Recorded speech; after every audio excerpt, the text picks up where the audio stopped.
All right. Lastly, Amy Jacobs. Hi. So some of the people that were at the Columbus Day statue were also in Kenosha the night of the rioting for Kyle Rittenhouse. A lot of people read your tweet on Friday night, the statement that you released. Do you really think that his acquittal on all charges is a warning shot that vigilante justice is now allowed? And did you watch the videos that were presented in the courtroom? I watch. I've seen a number of the videos in connection with that case. Look, here's what I think.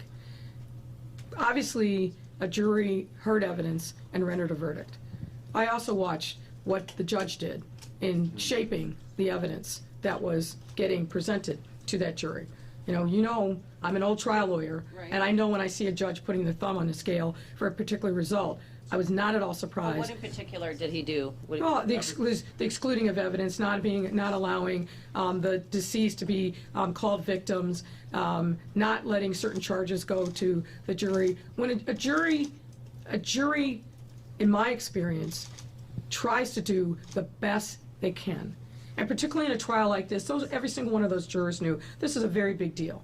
And I think that they took their responsibility very seriously, given the fact that they took almost 3 days to deliberate.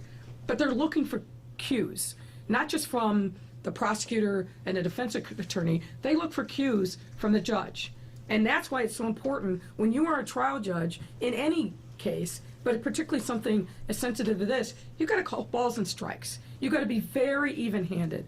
And you can't afford to send messages, whether intentionally or otherwise, to the jury that you have a particular point of view of how the evidence should come out. I mean, for example, I've never seen in 30-plus trials that I did as a prosecutor and several more as a defense attorney, I never saw a circumstance where the defendant got to pull names out of a hat of who the jurors were going to be that were deciding his fate. I've never seen anything like that before. So I could go on, but you get the point. The judge, in my view, put his thumb on the scale. And that's not the way justice in the United States ever should happen. And what I worry about, and you've watched the media that's happened since Friday, these right-wing, frankly, unhinged members of Congress offering an internship to Kyle Rittenhouse. I mean, what is that? A lot of other groups that, frankly, in my view, are anti-American, anti-democracy, using this as a rallying cry. Yeah, I'm very concerned about what that verdict does. Now, again, you've got to respect the jury's decision. They were called upon to call balls and strikes. I think if I'd seen that evidence, I may have come out with a different result. But let's just back up from this. Why on earth did that child, and that's what he was, child, have an AR-15 or whatever his rifle was, leave his home in Antioch and think that he had the right to go up to another state to supposedly protect the city? That makes no sense to me.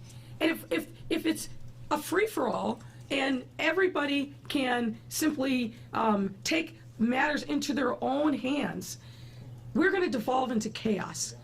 And that's what I'm concerned about. He had no business being there. None. And neither did anybody else other than bona fide law enforcement or property owners in Kenosha. He had no business being there.